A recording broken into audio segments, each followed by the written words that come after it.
Hello bachcho, let's see this question. These question contain statement 1 assertion and statement 2 reason. Or option A, statement 1 is true, statement 2 is true, statement 2 is the correct explanation for statement 1. Option B, statement 1 is true, statement 2 is true, but statement 2 is not a correct explanation for statement 1.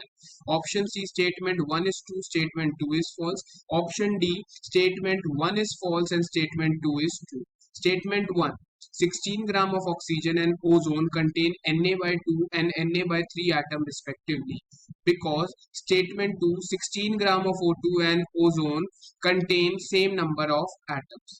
अब इस question को समझने के लिए पहले हमें कुछ important की कॉन्सेप्ट के ऊपर ध्यान देना।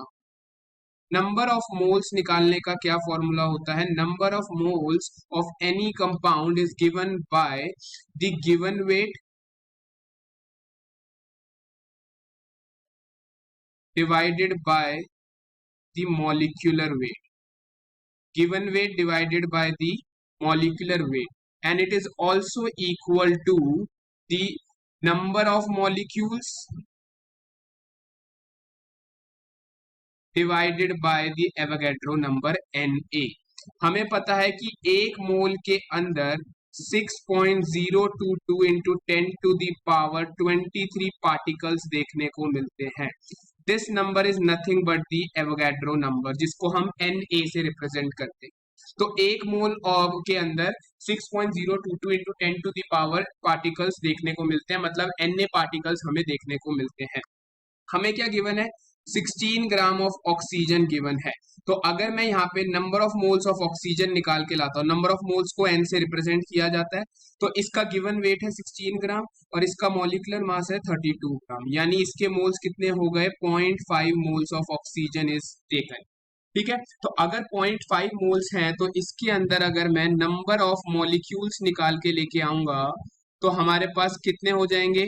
हमें पता है एक मोल के अंदर Na मॉलिक्यूल्स देखने को हमें मिलेंगे, किसके?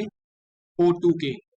तो हमारे पास कितना ऑक्सीजन है? 0.5 मोल है, तो 0.5 मोल के अंदर कितने हो जाएंगे? Na by 2 मॉलिक्यूल्स हमारे को देखने को मिलेंगे O2 के।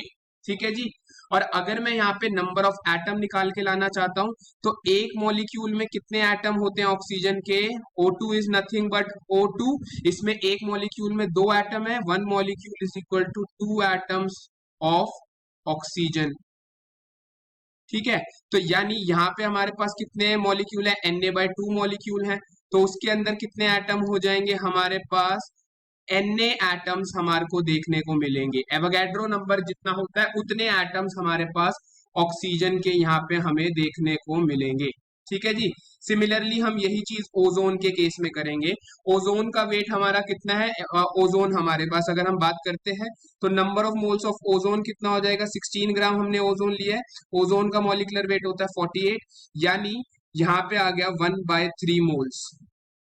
ठीक है, तो मैं इस तरीके से नंबर ऑफ मॉलिक्यूल्स अगर निकालूंगा तो वही पता है हमारे को, एक मोल में Na मॉलिक्यूल्स होते हैं, तो एक मोल के अंदर Na मॉलिक्यूल्स होंगे हमारे पास, तो 1/3 मोल के अंदर कितने हो जाएंगे? Na/3 मॉलिक्यूल्स हमारे को देखने को मिलेंगे ओजोन के।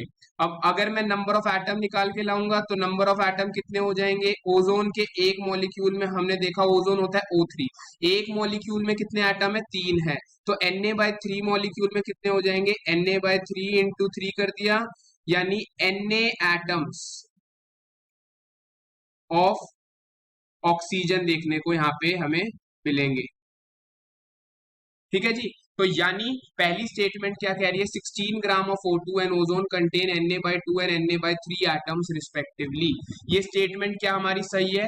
हमारे पास हमने देखा 16 ग्राम ऑफ O2 में कितने एटम्स हैं? एटम्स उसके अंदर Na एटम्स हैं और Na by 2 मॉलिक्यूल्स हैं। सिमिलरली 16 ग्राम ओजोन में Na by 3 molecules and Na atom है, यानी हमारी जो पहली स्टेटमेंट है वही फॉल्स है, बिकॉज Na by 2 और Na by 3 are the number of molecules, not the number of atom. And statement 2 क्या कह रही है, 16 gram of O2 and ozone contain same number of atom.